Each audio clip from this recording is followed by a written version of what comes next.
it's Miss Childs here from Corrie Hill Academy and welcome back to art class. One thing I really miss is my wet breaks where I would draw Sonic the Hedgehog with Miss Still's Year 4 class.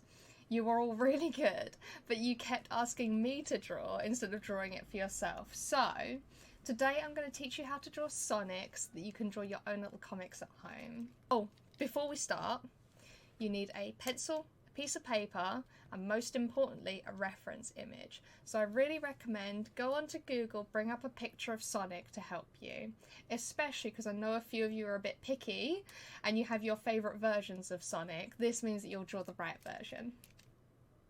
Okay, so the first thing we do is we draw a circle. And you'll notice a lot of the time drawings start with drawing a circle. Okay, and remember, it doesn't matter if your circle's all messy, as long as you're drawing lightly, then you can rub anything out that you don't like. So now we have the circle, that's the main base of the face. I'm going to draw a horizontal line through the middle of it. So everything below that line is going to be like the muzzle, so his nose and his mouth. Anything above is going to be his eyes and his forehead and his ears. So I'm going to do him facing in that direction. So I'm going to draw a little circle just underneath that line that's going to be the front of his nose. So to draw the front of his nose and connect up to make his overall mouth shape, you have to draw a curved line on the top. So I'll just show you. So you start on your circle and then you curve down and then back up. So it goes down and up. Round all the way to the bottom of your main circle. And then you need to connect the two. And this time you don't do the little wibble. It just goes all the way down in one smooth crescent moon shape. Do you see that? Perfect. Okay, so next we need to draw his little nose. He has a little pokey out nose and it's sort of like a teardrop. So we're just going to draw the little teardrop shape of his nose with a little circle for the shine on the top. Nice and simple. So for his eyes, one thing you have to remember is they connect in the middle just here. They don't stop.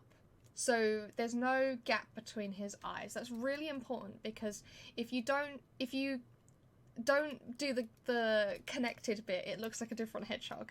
So if you want it to be Sonic, you need to leave a gap, draw a little bump, and that's going to be his eyebrow kind of going up and over. And you're going to go up and you're going back into the head. A little curve at the top and then a nice curve round like that.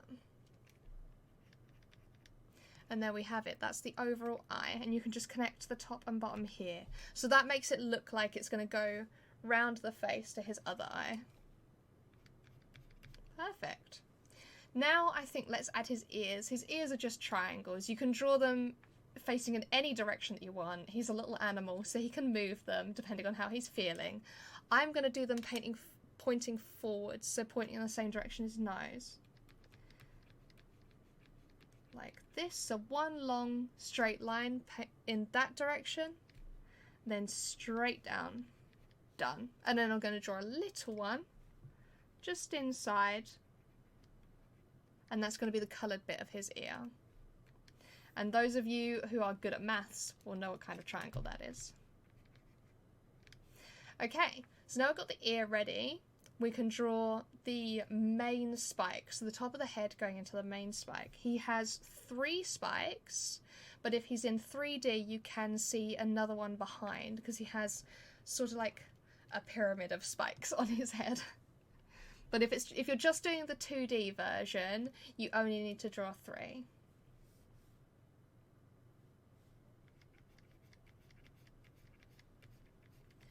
So I'm going up and over his head. I'm just following that circle as my guide. And then we're moving away. Once we're past the ear, we keep carrying on. And we go down. And you want that to be like a really nice, smooth curve. Once you're happy with where the end of the spike should be, you can come straight back. You can do it completely straight.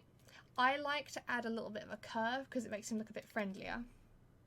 I find that Shadow the Hedgehog has more straight spikes.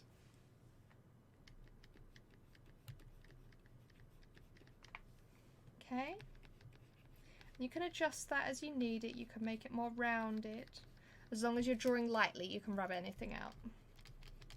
And it doesn't matter if there's a little bit of your lines left when you rub out, because you can use colours to finish this and that'll hide anything. And then I'm going to do his spike coming down. And do you notice how I've left a bit of the line that carries on here? So I could just do it like that. So it just goes in and out as a V. That would be really good if you're doing the 2D version, like maybe an emoji, something like that. If you're doing the 3D version, or you want him to look a bit more realistic, you can make them overlap by just carrying that line along. And then we're going to go back in once we've found the end.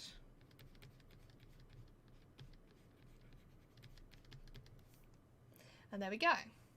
And then I'm going to add one spike in the distance, so it has to be a bit smaller and behind all the rest.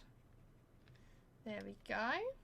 If you're doing the 2D version, look at reference images to know how it's supposed to look. So they should stack on top of each other. Now you can rub out any lines that you don't need anymore.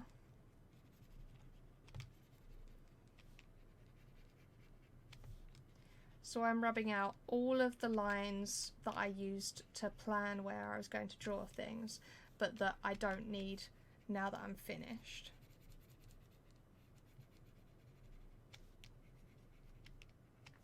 All done. And then I'm going to add the pupil in of the eye. So it's just a ellipse or an oval, but the top is cut off by his eyebrow. I'm going to do him facing forward. So you leave a little gap underneath it, and then you come back up and you do another one inside. And there's his eye finished. And then for his mouth you do one curved line back here and another curved line for the little cheek dimple. And there you have it. Now you're done. You can add the back ear in if you want, and that's just another triangle, exactly the same way as however you drew your first ear. And then there's your Sonic the Hedgehog done. So all you have to do now is clean it up a bit with rubbing out any lines you don't need, making any lines that you do like darker or thicker to make them look better. And then you can colour it in. So here's one I did earlier. There we go. So I've coloured his muzzle area in with like a peach colour. His overall fur is with a blue, and then his eyes are with a green. If you want to do Supersonic, the only thing you have to change is that his fur needs to be golden, and then you'll make him in his super form. So I hope you enjoyed that, especially Miss Steele's class. I really hope you enjoyed that. If you draw Sonic or you draw any comics that he's in, I would love to see them. Please tweet at QHA Thurrock so that I can see them. So I hope you enjoyed learning how to draw Sonic with me today. I really look forward to seeing any and all of your artwork. Please tweet it to me, and I will show it in a future class. See you all again soon. Stay happy, stay healthy, keep creating. See you soon. Bye bye.